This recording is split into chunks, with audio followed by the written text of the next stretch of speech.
ભરૂચના અટાલી ગામ નજીક ક્રેનમાં આગ લાગી છે। ક્રેનમાં ભીષણ આગ ફાટી નીકળી છે। ફાયર વિભાગે ઘટનાસ્થળે પહોંચીને આગ બુઝાવી છે।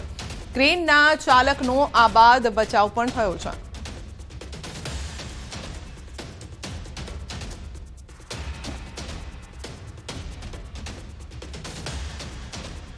સુરતમાં ધૂણતી મહિલાનો વિડીયો વાયરલ થયો છે। ગંદા પાણીમાં ધૂણતી મહિલાનો વિડીયો।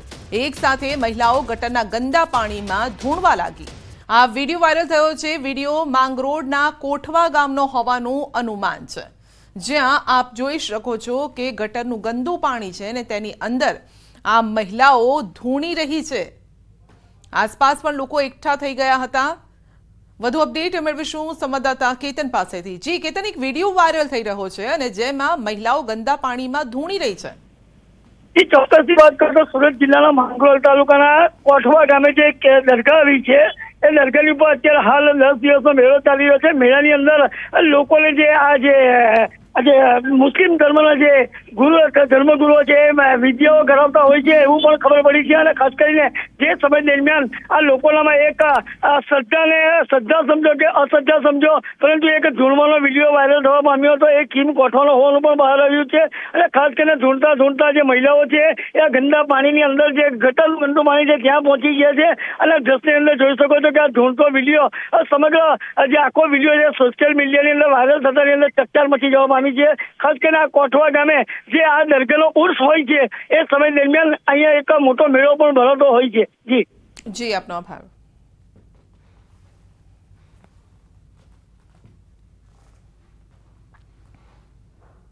બનાસકાંઠાની વાત કરીએ તો કલેક્ટર કચેરીમાં પોલીસ બંદોબસ્ત। કલેક્ટર કચેરીની તાળાબંધીની ચીમકી આપી હતી। એનએસયુઆઈ અને યુથ કોંગ્રેસે ચીમકી આપી હતી। પાલનપુરમાં કલેક્ટર કચેરી પોલીસ છાવણીમાં ફેરવાય છે। કાયદો અને વ્યવસ્થા જળવાઈ ચુસ્ત બંદોબસ્ત પણ રાખવામાં આવ્યો છે અને મેટ્રિક શિષ્યવૃત્તિ યોજનામાં નવી કેન્દ્ર સરકારની માર્ગદર્શિકાના અમલ કરાવવાની માંગ થઈ રહી છે। તો અનુસૂચિત જનજાતિના વિદ્યાર્થીઓને મળે છે મેટ્રિક શિષ્યવૃત્તિ।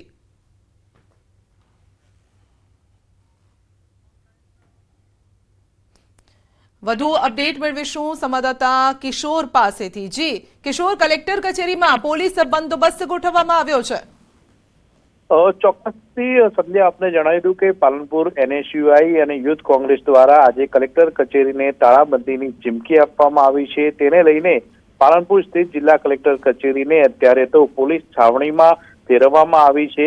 કાયદો અને વ્યવસ્થા જળવાઈ રહે તે હેતુસર અત્યારે તો ચુસ્ત પોલીસ બંદોબસ્ત ખડકાયો છે। ખાસ કરીને અનુસૂચિત જનજાતિના વિદ્યાર્થીઓ માટે મેટ્રિક શિષ્યવૃત્તિ યોજનામાં નવી કેન્દ્ર સરકારની માર્ગદર્શિકાનો અમલ કરાવવાની માંગ સાથે તાળાબંધીની ચીમકી ઉચ્ચારવામાં આવી છે। અને ખાસ કરીને દાતાના જે ધારાસભ્ય કાંતિ ખરાડી અને તેમની ટીમ પણ અત્યારે કલેક્ટર કચેરી ખાતે પહોંચી રહી છે અને મોટી સંખ્યામાં પાલનપુરમાં એનએસયુઆઈ અને યુથ કોંગ્રેસના કાર્યકર્તાઓ અત્યારે તો જોવા મળી રહ્યા છે। અને ટૂંક જ સમયની અંદર તાળાબંધીનો પ્રયાસ કરશે અને પોલીસ આ તાળાબંધીને રોકવા માટેના પ્રયાસો અત્યારે તો કરી રહી છે અને પોલીસ છાવણીમાં સમગ્ર કલેક્ટર કચેરી અત્યારે તો ફેરવાઈ છે। સંધ્યા, ધારાસભ્ય ચૈતર વસાવાની પોલીસે કરી છે અટકાયત। અગાઉના રાજપારડી અને અંકલેશ્વર પોલીસ મથકે થયેલી એફઆઈઆરમાં હાજર થવા જતા ચૈતર વસાવાની નવાગામની દેડી પોલીસે રસ્તામાં રોકીને અટકાયત કરી છે। રાજપારડી અંકલેશ્વર પોલીસ સ્ટેશને હાજર થવા જઈ રહેલા ધારાસભ્ય ચૈતર વસાવાને હાલ પોલીસે નવાગામના દેડીથી અટકાયત કરી છે। ત્યારે આ મુદ્દે ચૈતર વસાવાએ પોલીસ પર ગંભીર આક્ષેપ પણ કર્યા છે કે અમારો અવાજ દબાવવા અને અમને માથાભારે સાબિત કરવા માટે અમારી સાથે આવું કરાઈ રહ્યું છે। ધારાસભ્ય વસાવાએ કહ્યું છે કે પોલીસ કાયદો વ્યવસ્થા જાળવવાના બદલે એજન્ટ બનીને કામ કરી રહી છે।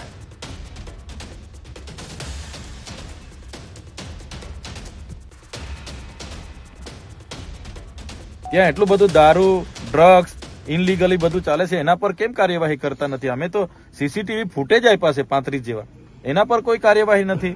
અમારા પર ઉપરા છાપરી રાતોરાત 2 એફઆઈઆર થઈ જાય 70 લોકો પર। યાર અમારે કે પછી છોડી દેવાનું છે?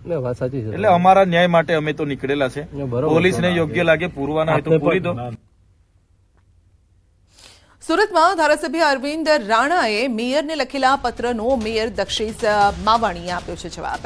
વિકાસના કામો ન થતા હોવાનો ઉલ્લેખ પત્રમાં કરાયો હતો ને ત્યારે મેયર દક્ષેશ માવાણીએ 20 પાનાનો જવાબ ધારાસભ્યને આપ્યો છે.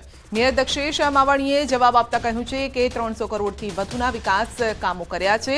મહત્વનું છે કે અરવિંદ રાણાએ મેયરને પત્ર લખી અને કહ્યું હતું કે સુવિધાના અભાવે અને ખોદકામથી સેન્ટ્રલ ઝોનમાં લોકો હિજરત કરી રહ્યા છે. વધુમાં તેમણે શુક્રવારે સેન્ટ્રલ ઝોનના તમામ રોડને સીસીમાં કન્વર્ટ કરવા માંગ કરી. બજેટમાં 25 કરોડ રૂપિયા ફાળવવા માટે માંગ કરી.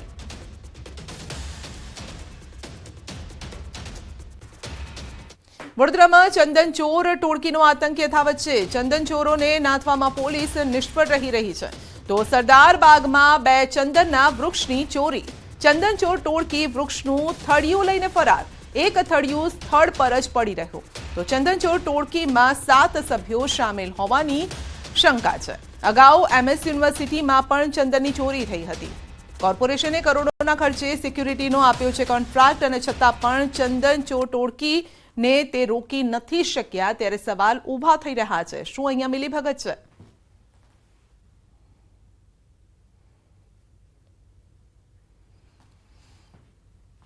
અરવલ્લીના સાલ GIDCમાં તસ્કરો ત્રાટક્યા છે. કંપનીની ઓફિસમાંથી 1.70 લાખની ચોરીની ઘટના ઘટી છે.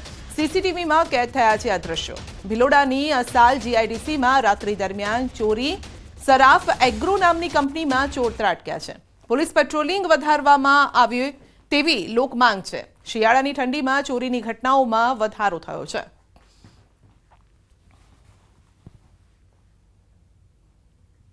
સુરતના અલગ અલગ વિસ્તારમાંથી ચોરી થયેલા વાહનોનો ભેદ ઉકેલાયો છે.